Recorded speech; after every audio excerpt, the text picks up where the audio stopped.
Hello, welcome and Khushamadid. You're listening and watching to The Note with me, Mahrukh Inayat.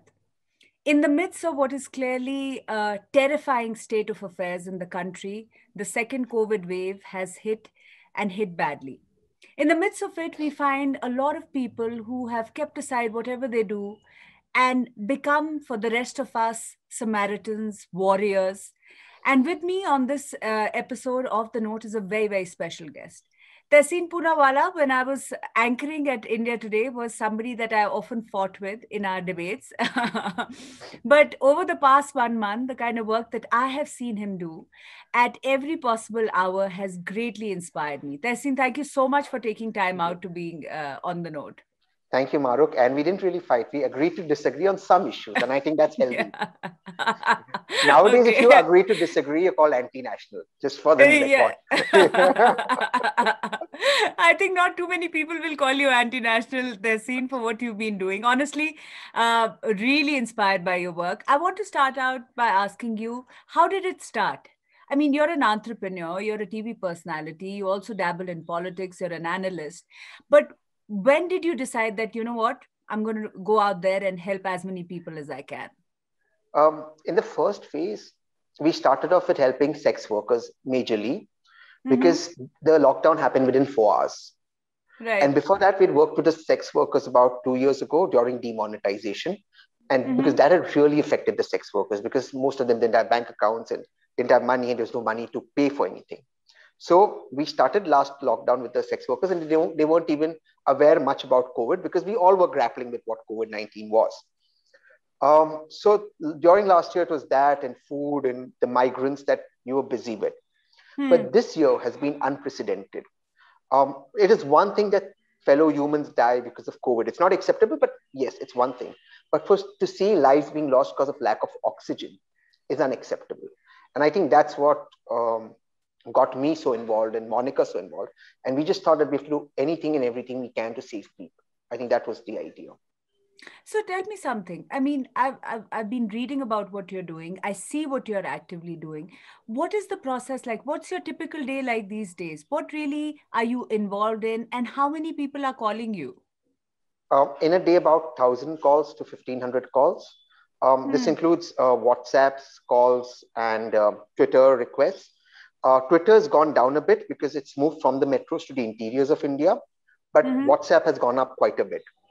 So in fact, even now I got a little late joining the show because I was on WhatsApp trying to arrange things. The main request now is in Delhi and in North India for ventilator beds, for liposomal, and for ECMO. In rural India, it's still the testing is not happening. The admissions in hospitals are not happening. They have absolutely no infrastructure. It's simply the numbers are not true. It's quite scary in rural India. You know, the numbers have gone down as per whatever the health ministry is telling us. The deaths are still high up. And obviously, I mean, there is more than enough reason for us to believe that there is huge undercounting of mortality, fatalities, as far as what is your experience on the ground? Have you got a sense of, you know, the fact that the numbers are all over the place? Absolutely. The numbers being put out are not authentic. And India owes it to the world and to its citizens to be true with numbers. Let's go by what the health ministry is saying. Assuming what they're saying is right, that is even more scarier situation because while absolute numbers of cases may have gone down, the deaths remain the same, which means the fatality is a lot more, which means we should be more scared of it. So this is nothing but headline management. I've been saying this time and again, if the numbers were as less as the health ministry is saying, why is there waiting at the crematorium? Surely crematoriums won't be overpacked and have waiting for 4,000 people dying extra per day. I think what this government forgets is India is a signatory to the WHO. We have on record given certain amount of deaths that happen every day and over a period of a year. Those deaths, plus the COVID deaths, do not add up to the death certificates being given to citizens. And please do note, death certificates are given more in urban areas, much lesser in rural areas. Even those don't add up. So certainly something is not right and the maths doesn't add up. You've also been talking about and raising, your voice for the possibility of a third wave. Yes. What is your sense? What made you write that letter? because we are 300 to 350 days away from herd immunity. And this is not what I'm saying. This is what all the experts are saying. Until we are not going to be vaccinated completely, a certain amount of population with 2 vaccinations, we are away from a herd immunity. If that's going to happen, how do we protect our vulnerable people? We've seen in the second wave how many youngsters have got affected simply because they were not vaccinated. Today, even as of now, vaccines are not available everywhere for people between 18 to 45, the category they've opened up for. What happens to those below 18? We have 165 million children below 12. And now, at least on social media, you're seeing a lot of cases of youngsters, kids being hospitalized, pregnant women. I'll just give you how unscientific the whole situation was. So they decided at first it will only be for about 45, the vaccination, 65, then 45. When they, under pressure, opened it up for 18 to 45, they never considered pregnant women. So while gynecologists say pregnant women or women who are about to conceive can get the vaccine, the government guidelines didn't allow it, creating confusion. So many cases of pregnant women are on social media. It has just been absolutely unscientific in its approach to fighting the wave. Rather than catching up now, if you can plan for the third wave, talk to experts, I think that is what will help us. So the Supreme Court has instituted a committee, and I saw a lot of people saying that you and Srinivas and several others who are actively working on the ground should have been part of that committee. Is the government taking any feedback from you, given the kind of work that you and several others are doing? Is there any mechanism where they're getting some learnings from what you have learned on the ground, actively working for people? Some state governments, yes. The state governments, of course, they've been cooperative. When we call up their bureaucrats, they do whatever best they can to help the situation. Unfortunately, not so much in the central government. We've seen situations where the central government members of parliament themselves have been tweeting for help. So you kind of wonder what world are they living in. And I think they're more busy in trying to prove that people are wrong, everything is hunky-dory, and protect an image rather than addressing the situation in reality. But there is a larger problem that exists. The problem is not just what the Honorable Supreme Court did or what the central government is doing. Do you know, Maruk, the Center for Disease Control is in Pune. The NIV, the National Institute of Virology, is in Pune. These are the people who should be dealing with the disease, not those people who are research people. These are the experts who can deal with it. The Prime Minister is not consulting them. He's consulting research experts. That is why the Niti Aayog last year said, and they had to apologize, that by 24th May 2020, there won't be a single new case of COVID. So, I mean, we need to be scientific. So do you see this as a really long, drawn-out battle? Yes, one that unfortunately will not just take a toll on us physically and emotionally as a society, but will also take a toll on us financially as an economy. The economy was already in doldrums. But let me talk about the emotional trauma people are going through. Families are breaking up. People are being humiliated to get an injection. People have to beg for an injection. People have to beg for a bed. People have to beg for oxygen. Oxygen, they're charging GST on it. I've seen people that you and I know. They've called me up, Maruk, and said, can you give us a cylinder of oxygen to be refilled? And people we knew were standing in lines for 20 hours to get a cylinder of oxygen refilled. How fair is that in India? That's not right. It's not correct, Maruk. How can a country treat its own citizens this way? It just feels extremely bad that a government allowed its citizens to suffer so much. And people we knew, people we don't know, standing 20 hours, that lady or that husband or that son may survive. Old ladies sitting to refill an oxygen cylinder on which the government was charging GST. It's not fair. It's not fair on us as citizens. You know, I can understand the kind of emotional toll it would have taken on you. Take a minute there. Yeah. Sorry. No. I just can imagine, given the scenario, what it must do and the helplessness of it all. But in all of this, the one hope that I see is in people like you. And there almost seems to be like a human chain of warriors like you who've been collaborating without perhaps not even knowing each other. But there's something, the humanity of it all, the human cause of it, has making people like you go out there on a daily basis. My thing is that one is being affected by and infected by COVID, but the other is not being able to work with the lockdown. And the calamity of that, the fact that people don't have enough money to buy food, and you seem to be working on that front as well. Is that also as big a humanitarian crisis as the infection itself?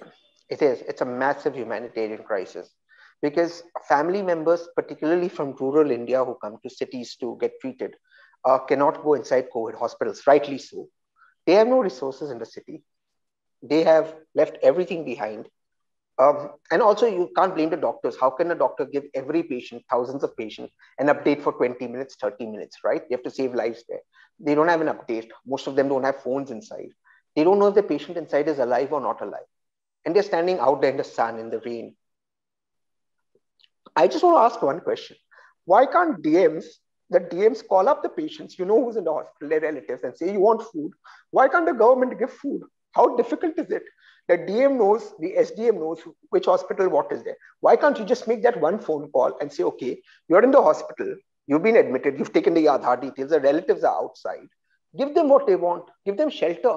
On those footpaths, make temporary arrangements. Why can't we do that? We aspire to compete with the United States of America, and we should. It's a great aspiration. We are worse than Somalia, the way we've treated our citizens, worse than African countries. These are our people. Why can't the government, the Honorable Prime Minister yesterday, or he's meeting all the DMs, why can't he instruct the DMs this? It's a simple thing to do. Anyone who's admitted for COVID has to give his Aadhaar details or her Aadhaar details. You will contact their relatives and ask them if they need something. Why does individuals have to do it? It's a government job. This is happening in cities right now, and we are aware of it. You mentioned earlier that the rural reality is going to be far worse. Are you actively working towards perhaps being able to help in that context as well? Yes, and there are double challenges there. The rural situation is absolutely even more broken down in the cities. Cities get highlighted because of electronic media, social media, and ultimately, citizens in cities do know their rights. In rural India, you may not get admission inside a hospital, inside an emergency ward, though it's your absolute right. Numerous Supreme Court judgments that you cannot be denied. What are you going to do? Because there's a constable, they will throw you out, or there's a district official there who thinks he owns the city or she owns the city. There's a challenge of accessibility to healthcare. Doctors are trying their best, but that is one part, accessibility. Second is there is no infrastructure in rural India to help people, medicines being available. We've seen in Delhi, in other places, how people are struggling to get liposomal or other, earlier on it was tocilizumab, or even an ECMO machine. What do you do in rural India? And therefore, you're seeing bodies lying near rivers, bodies being eaten up by animals. You don't even get a death certificate. There was no dignity in life. There's no dignity in death. That is unfortunate in rural India. Tehseen, we are right now, Mumbai, for instance, is showing some positive results. Yeah. The positivity rate in that sense has really gone down. We're also hearing some heartening stories from other parts. But you seem to sense that, we're about some days away from a third wave. Are we equipped, at least in some states from where you have worked, to be able to handle that? Are we doing some kind of damage control right now, and also some forward planning? Do you see that happening, or is it going to be left to people like you to help people again when the third wave comes? I hope that doesn't happen, that it's left to us. Maharashtra is a positive story. It is planning for the third wave. They've been extremely transparent with their numbers, with their testing, with the criticism that they got, and the way they handled it, and now the praises that they're getting. So they're building these facilities. They're procuring things globally. But there are challenges. Challenges, for example, I was speaking to a health minister of a state who wanted help to get liposomal. Customs doesn't clear it for days together. I said it on television last night. Your PPE kits that are coming, just think of states like Jharkhand, Chhattisgarh, they're poor states in the interiors. You need PPE kits. You're charging a GST on that. If Maruk, some relative of yours or mine said something from abroad as to help the country, the government is charging a GST on it. I mean, just think about where we are headed and it takes days to clear because it's the bureaucratic hurdle at the airports. That's one part that they need help in. The second part is, I think, what the world needs help in and India needs to actively put forth before the world is this new variant of the virus, how it's mutated, and what is and how it's behaving. That needs to go to the world. We have a porous border with Nepal via Uttarakhand and Uttar Pradesh and Bihar. What are we going to? I mean, we need to be very careful on what we are doing. We need to safeguard people, other people, and be transparent with the world. Let us understand why this is happening. Let us understand why now these new cases are happening of black fungus. What is the reason for it? That has to go before the world. Finally, Tehseen, you spoke about the mistakes that the government has made, the government of the day at the center, and there is enough evidence to point at that. One of the things, I was speaking to one of India's leading intellectuals last week, and he said what is missing is compassion and empathy. If anybody from the government, including the Prime Minister, is listening to you, what would you say to them at this point? Sir, be empathetic. Have empathy, sir. It is not, we patted our back in November, December, January. We said we defeated COVID.